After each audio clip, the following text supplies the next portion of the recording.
Hello everyone, this is Akshay Gole and today we are going to talk about what would be the height of liquid column, and this question was asked in NEET 2020. And the question is, a barometer is constructed using a liquid of density 760 kg per meter cube.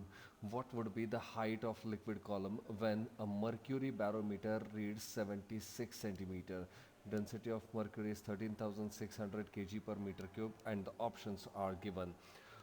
So let us solve this question. To solve this question, we have to know that pressure on liquid column is equal to pressure on mercury column. So we can say that pressure on liquid is equal to pressure on mercury. Okay, now what is gauge pressure on liquid column?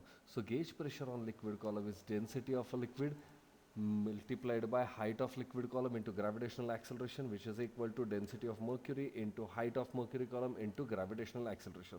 So we are interested in H1, so we can say that H1 is equal to rho m, that is density of mercury into height of mercury into gravitational acceleration divided by density of that liquid into gravitational acceleration. So here gravitational acceleration gets cancelled, and the we can say that H1 is equal to density of mercury into height of mercury column divided by density of a liquid. So let's put the values here.